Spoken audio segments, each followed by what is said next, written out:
की सबसे घातक मिसाइल ब्रह्मोस्त्र अब सिर्फ भारत की सुरक्षा का हिस्सा नहीं रहेगी, अब ये मुस्लिम देशों को भी बेची जा रही है और उनकी सेनाओं में शामिल हो जाएगी। फिलीपींस, वियतनाम और इंडोनेशिया के बाद अब यूएई समेत कई अरब देश भारत की ब्रह्मोस्त्र मिसाइल खरीदने की होड़ में लग चुके हैं और इससे भारत सिर्फ कुछ करोड़ों का नहीं बल्कि बिलियन डॉलर्स का मुनाफा करने वाला है। लेकिन सवाल ये है कि यूएई को भारत की ब्रह्मोस्त्र मिसाइल की इतनी जरूरत क्यों पड़ गई है? यूरोप और अमेरिका के पास भी एडवांस हथियार है, लेकिन फिर भी ये अरब देश भारत की ओर क्यों देख रहे हैं? और सबसे अहम बात तो ये, क्या ये सौदा मिडिल ईस्ट की पूरी रणनीति को बदल सकता है? और भारत अरब देशों को ब्रह्मोस्त्र बेच ही क्यों रहा है? क्या यह भारत को ग्लोबल डिफेंस मार्केट में सुपर पावर बनाएगा? इस सौदे से भारत, रूस और अमेरिका के रिश्तों पर क्या असर पड़ेगा? आज के इस वीडियो में हम आपको बताएंगे कि ब्रह्मोस्त्र मिसाइल की अरब देशों में एंट्री का पूरा गेम, इससे भारत को कितना फायदा होगा, क्यों दुनिया अब भारत के हथियारों को पसंद करने लगी है और कैसे ये सौदा भारत के डिफेंस इंडस्ट्री को सुपर पावर बनाने की दिशा में एक बड़ा कदम हो सकता है,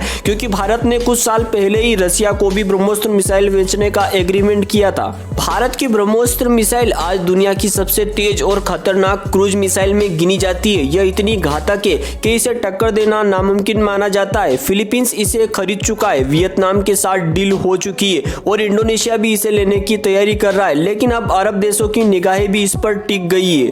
अगर हम मुस्लिम देशों की बात करें तो यूएई, सऊदी अरब, कतर और कुवैत हमेशा से अपनी सुरक्षा को लेकर चिंतित रहते हैं, क्योंकि इन देशों में खासकर उनकी सेल्फ कोई मिलिट्री है नहीं। उनके पड़ोसी देश ईरान और इजराइल से इनके संबंध अच्छे नहीं रहते हैं ओकेजनली। यूरोप और अमेरिका इन्हें इतने घातक हथियार देते नहीं देते हैं, जिससे ये अपनी सिक्योरिटी को पावरफुल नहीं कर पाते। लेकिन भारत अब इनके लिए एक नया विकल्प बनकर सामने आ रहा है। 2025 में यूएई के राजकुमार शेख नायाब बिन जायद अल नयान भारतीय पवेलियन में पहुंचे और उन्होंने ब्रह्मोस्त्र मिसाइल में खास दिलचस्पी दिखाई। खबरें यहां भी कह रही है कि यूएई भारत में ब्रह्मोस्त्र मिसाइल खरीदने को लेकर पहले से बातचीत कर रहा था, लेकिन यह एक दिलचस्प मोड़ है कि भारत ने इसे प्रदर्शनी में ब्रह्मोस्त्र का नेवल वर्जन दिखाया। लेकिन यूएई की दिलचस्पी लैंड अटैक वेरिएंट में है, यानी यूएई ऐसा हथियार खरीदना चाहता है जिससे वह जमीन से जमीन दुश्मनों पर हमला कर सके।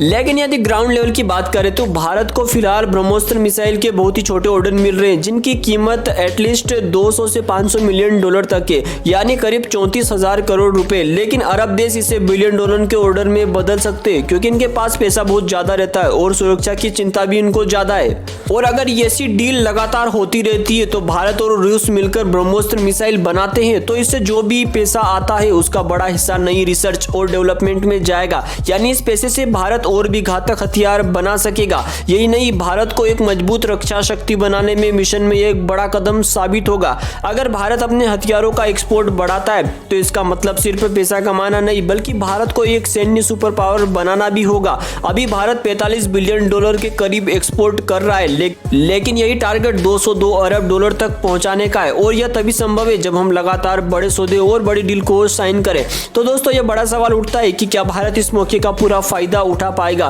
क्या मुस्लिम देशों को भारत बड़ी संख्या में इन ब्रह्मोस्त्र मिसाइल को एक्सपोर्ट करेगा और भारत की सुरक्षा और डिफेंस इंडस्ट्री को भी फायदा मिले? ताकि देखना होगा कि आगे क्या अपडेट आता है। यदि वीडियो पसंद आया हो तो वीडियो को लाइक और चैनल को सब्सक्राइब जरूर करें। मिलते हैं वहीं नेक्स्ट अपडेट की अगर बात करें तो रूस और यूक्रेन के बीच युद्ध के 3 साल होने वाले हैं। ये जंग कम खत्म होगी इसका अंदाजा नहीं लगाया जा सकता, लेकिन इसमें रूस के वेपन स्टॉक पर भारी असर पड़ा है। शुरुआत में रूस ने अपने सबसे खतरनाक हाइपरसोनिक मिसाइल इस्तेमाल की। पूरी दुनिया को लगा कि अब यूक्रेन कुछ नहीं कर पाएगा, लेकिन बाद में यूक्रेन ने दावा भी किया कि उसने रूस की कई मिसाइलें अमेरिका के पेट्रियट डिफेंस सिस्टम से नष्ट कर दी थी। इससे रूस के मिसाइल स्टॉक को और भी दबाव बढ़ गया। सवाल उठता है कि जब रूस खुद मिसाइल बनाता है तो उसे भारत से ब्रह्मोस्त्र क्यों खरीदना पड़ेगा? क्योंकि ब्रह्मोस्त्र मिसाइल भारत और रूस की जॉइंट वेंचर कंपनी ब्रह्मोस्त्र एरोस्पेस के तहत बनाई जाती है।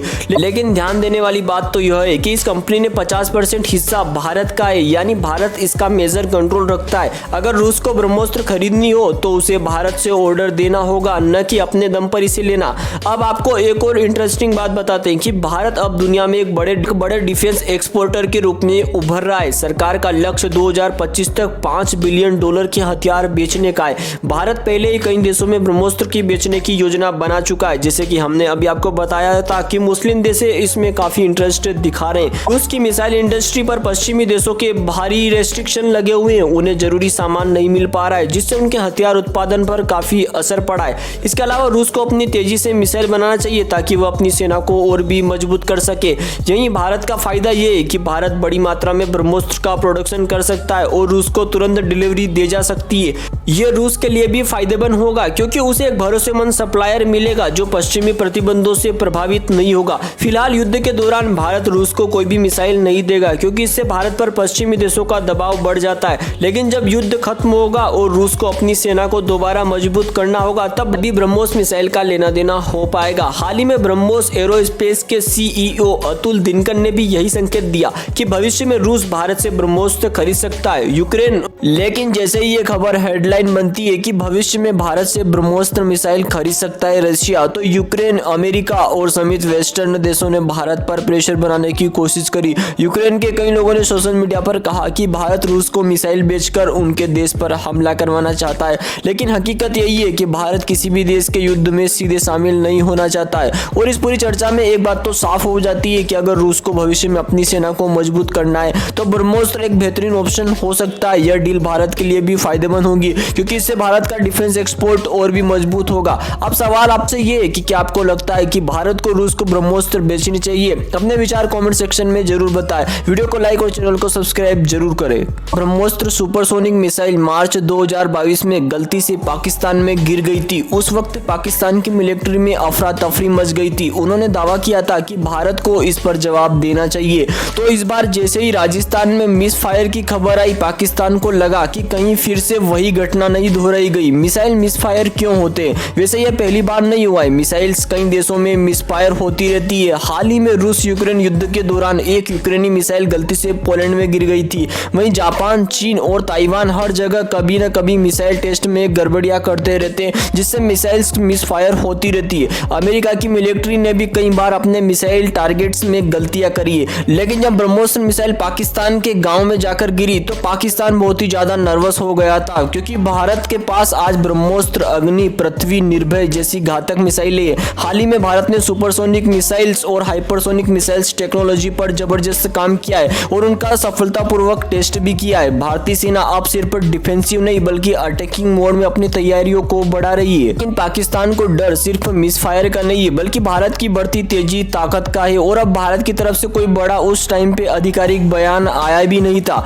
हुआ यूं था कि राजस्थान में भारत की 3 मिसाइल का टेस्ट किया जा रहा था जिनकी रेंज करीब 20 से 25 किलोमीटर थी, लेकिन अचानक कुछ ऐसा हुआ जिसकी उम्मीद किसी को नहीं थी। तीनों मिसाइल अपने टारगेट से भटक गई और नजदीकी गांव की फील्ड में जाकर गिरी, जिसकी खबर पाकिस्तानी मीडिया में आग की तरफ फैल गई थी। दोस्तों मिलते हैं किसी नए वीडियो में, तब तक के लिए जय हिंद, जय भारत। वीडियो को लाइक और चैनल को सब्सक्राइब जरूर करें।